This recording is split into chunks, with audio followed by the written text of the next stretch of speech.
Sir आज जो आपने बदलाव किया है इसके बारे में जानकारी दीजिए, क्या है सर ये? देखिए, आगामी सत्र जो भी राज्य के 3000 से भी अधिक इंटर कॉलेजेस और स्कूल्स में विद्यार्थी एडमिशन्स लेंगे, उनके लिए बिहार बोर्ड द्वारा क्वेश्चंस पैटर्न, पढ़ाई के तरीके, सब्जेक्ट्स और उसके अलावा पासिंग रूल्स में कई महत्वपूर्ण बदलाव किए गए हैं। मूलतः 3 प्रकार के बदलाव किए गए हैं।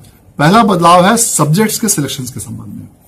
अब तक विद्यार्थियों को फर्स्ट लैंग्वेज के रूप में NRB 1 हिंदी की 50 नंबर की परीक्षा देनी होती थी और MB 50 नंबर की, जिसमें कि अल्टरनेटिव इंग्लिश, उर्दू या मैथिली की परीक्षा उनको देनी अनिवार्य थी। उसके अलावा उनको सेकंड पेपर के रूप में LL के अंतर्गत किसी भी विषय की या किसी भी भाषा की एक परीक्षा उनको देनी होती अनिवार्य थी। इसमें कई प्रकार के कॉम्प्लिकेशंस होते थे और एक ही विद्यार्थी को 2-2 बार हिंदी की परीक्षा हो जाती थी, 2-2 बार अंग्रेजी की परीक्षा देनी पड़ती थी। उसमें कंफ्यूजन होते थे क्वेश्चंस में, सेटिंग में, पैटर्न में, बहुत सारी तरह की विद्यार्थियों को अलग अलग बुक्स भी पढ़नी पड़ती थी। अब वो सारी चीजों को सिंप्लीफाई करते हुए अब बिहार बोर्ड द्वारा लैंग्वेज 1 और लैंग्वेज 2 2 प्रकार के अलग अलग लैंग्वेज पेपर्स में इंट्रोड्यूस किए गए हैं।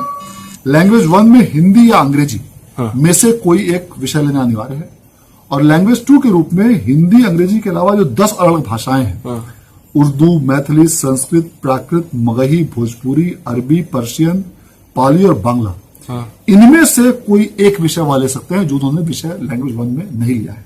अच्छा, मतलब हिंदी और इंग्लिश के बीच में ये ले सकते हैं, ऑप्शन है? हाँ, ले सकते हैं। अच्छा।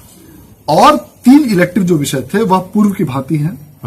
दूसरा महत्वपूर्ण बदलाव यह किया गया है कि एडिशनल सब्जेक्ट में अब लैंग्वेज में से भी जो 2 लैंग्वेज छोड़ के जो बाकी 10 लैंग्वेज बचे हैं, उनमें से कोई एक एडिशनल लैंग्वेज वाले ले सकते हैं यदि विद्यार्थी चाहे तो। और दूसरा कि जो भी ऑप्शनल विषय उनके हैं, उन ऑप्शनल विषय में जो उन्होंने 3 विषय लिए हैं, उसके अलावा वह अन्य विषय भी ऑप्शनल में ले सकते हैं। तो अब उनको एडिशनल सब्जेक्ट चुनने की ज्यादा उनको आजादी और ज्यादा उनको छूट दी गई है।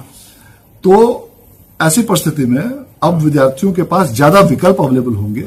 उनको पहले की तुलना में कम पुस्तकों की पढ़ाई करनी पड़ेगी और क्वेश्चन भी अब सिंप्लीफाई उस दृष्टिकोण से होंगे।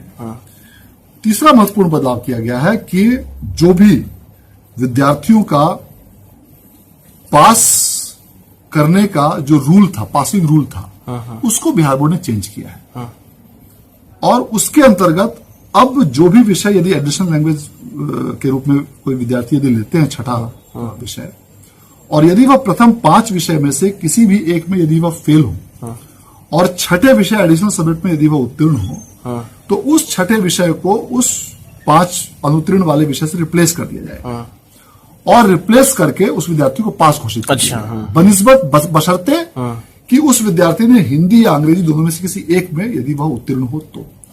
इसका सीधा लाभ उन लाखों विद्यार्थियों को मिलेगा जो किसी कारणवश एक विषय में फेल करने की वजह से फेल हो जाते हैं। अब उनका छठा विषय से रिप्लेस होने के कारण अब उनका पासिंग परसेंटेज भी बढ़ेगा और उन्हें इसका लाभ भी मिलेगा। ये सभी संकाय में लागू है? यह चीज सभी संकाय में लागू की गई है और कला, विज्ञान और वाणिज्य तीनों ही संकायों में इस व्यवस्था लागू किया गया है और इससे विद्यार्थियों को काफी लाभ। बिहार बोर्ड से संबंधित सूचनाओं के लिए सब्सक्राइब करें हमारा चैनल।